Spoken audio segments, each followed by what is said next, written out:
আসসালামু আলাইকুম। আজকে গরুর মাংস রান্না করেছিলাম দুপুরবেলা। সেটার রেসিপিটা এখন দেখাবো। এখানে প্রায় 2.5 কেজি মতো গরুর মাংস রয়েছে। একবার বেশি করে রান্না করেছি যাতে ফ্রিজে রেখে বেশি সময় খেতে পারি। রান্না করা একটু ঝামেলা। তাই এখানে গরুর মাংসের শেষের লুকটা এরকম হয়েছে। দেখুন কত সুন্দর একটা কালার এসেছে। মাংসটা আমি আলু দিয়ে রান্না করেছি। রান্না শেষে এরকম ছিল রান্নাটা। আমি গরু মাংসটার রান্নার প্রণালীটা আমি এখন দেখাচ্ছি। প্রথমে আমি একটা টমেটো পেঁয়াজ ভেজে নিয়ে কেটে দিয়েছি। গরম মশলা হালকা টমেটো একটু রাস্তা রসুন দিয়ে দিয়েছি। রসুন পেঁয়াজ একসাথে সুন্দর করে ভেজে নিচ্ছি। কষানোর পানি দিয়ে দিলাম। দিয়ে এই কষানোর পানিটা আমি এখন লবণ দিয়ে দিব। সাথে মরিচের গুঁড়া, হলুদের গুঁড়া, ধনিয়া পাউডার, জিরা বাটা, আদা বাটা একসাথে দিয়ে মশলাটা সুন্দর করে কষিয়ে নেব। গরু মাংস যেটা স্বাভাবিক নর্মাল রেসিপি, সেই রেসিপিতেই রান্না করছি, যাতে এই রান্নাটা দেখে সহজেই ব্যাচেলার বা যারা নতুন রাঁধুনি রান্না শিখছেন তারা সহজেই যেন মাংস রান্না শিখতে পারে। এই প্রসেসে একদম সহজ পদ্ধতিতে মজাদার মাংস রান্না করা যায়। এখন এই মশলাটাকে আমি সুন্দর মতো কষিয়ে নিচ্ছি। এখানে মশলাটা তেল ভেসে আসবে আর কষানোর পানিটা টেনে যাবে। ঠিক সেই সময় আমি এখানে কেটে দিয়ে রাখা গরুর মাংস সেগুলো দিয়ে দিব। এখানে আমি কিছুটা জিরা পাউডার এখন দিলাম। জিরাটা একটু কম হয়ে গেছে, জন্য আবার একটু বাটা জিরাও দিয়ে দিব এখানে। এখন মাংসটা আমি ধুয়ে রাখা মাংসটা দিয়ে দিচ্ছি। এখানে প্রায় 2.5 কেজির মতো মাংস আছে, বেশ পরিমাণে অনেকটা মাংস।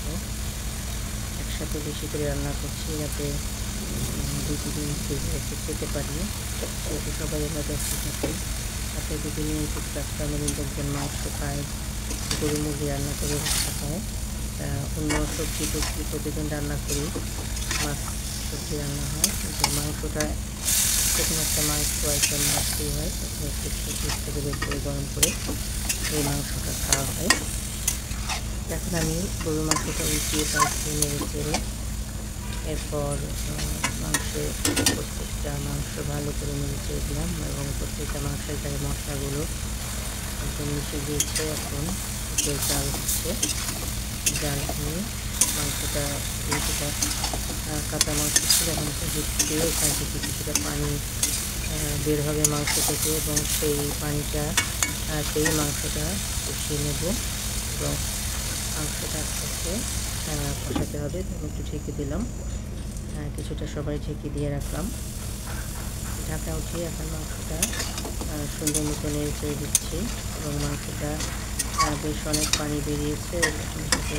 ঠিক করে জাল করে মাংসটা কষিয়ে পানিটা টানিয়ে নেব। এখানে মাংসটা একদম সুন্দর মতো কষানো হচ্ছে। বারে বারে নেড়ে দিচ্ছি যাতে তলানিতে পড়ে না যায়। আর মাংসের গালাটা দেখুন কত সুন্দর এসেছে।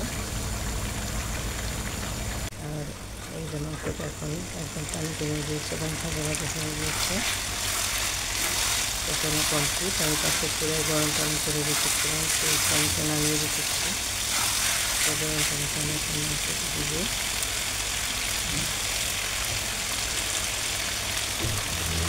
এখানে মাংসটা ভালো করে কষে এসেছে। এখন এটাকে নিয়ে করে সুন্দর মতো ভাজা ভাজা করে নিচ্ছি। তলানিতে বারবার ধরে যাচ্ছে, এখন আর কষানো যাচ্ছে না। এটা আমি গরম পানি দিয়ে দিলাম। দিয়ে গরম পানি দিয়ে এখন মাংসটা সুন্দর মতো নেড়ে চেড়ে সেদ্ধ করে নিলাম। এবার আমি ঢাকনা দিয়ে ঢেকে বেশ অনেকটা সময় মাংসটা সেদ্ধ করে নেব, কারণ গরুর মাংস সিদ্ধ হতে অনেক সময় লাগে। এই কারণে বেশ কিছুটা সময় ঢাকনা দিয়ে ঢেকে সিদ্ধ করে নিব। এখানে মাংসটা ভালো করে সিদ্ধ হচ্ছে, আর এদিকে আমি মাংসতে যে আলুটা দিয়ে সে আলুটা কেটে নিচ্ছি এবং কেটে ধুয়ে পরিষ্কার করে রেডি করে রেখেছি। যখন মাংসটা সিদ্ধ হয়ে যাবে এবং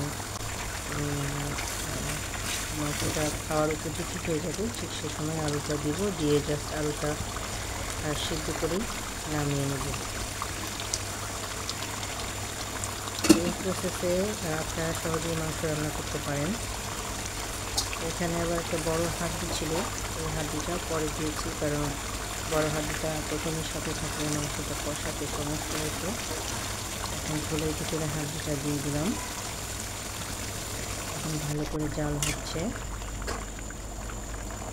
এখানে আমি আরও কিছুটা পানি দিয়ে মাংসটাকে ঢাকনা দিয়ে সিদ্ধ করে নিয়েছিলাম। মাংসটা সিদ্ধ হয়ে গিয়েছে, প্রায় সিদ্ধ হয়ে গিয়েছে। এখন আমি আরেকটু জাল করে নিচ্ছি।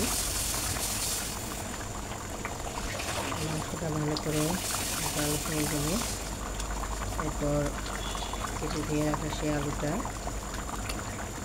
আমি এখন দিয়ে দেবো।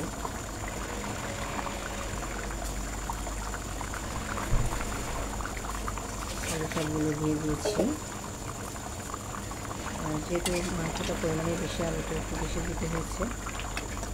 এখন নেড়ে চেড়ে ঝোলের ভিতরে আলুটা দিয়ে দিয়েছি, যাতে আলুটা সময় সিদ্ধ হয়। ঢাকনা দিয়ে ঢেকে দিলাম।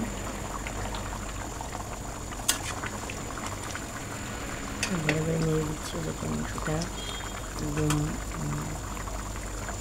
ভিতরে যাতে তেলটা যাতে ধরে না যায় এবং আলুটা এবং মাংসটা যাতে একসাথে ভালো করে সিদ্ধ হয়, সেটা নেড়ে চেড়ে দিচ্ছি।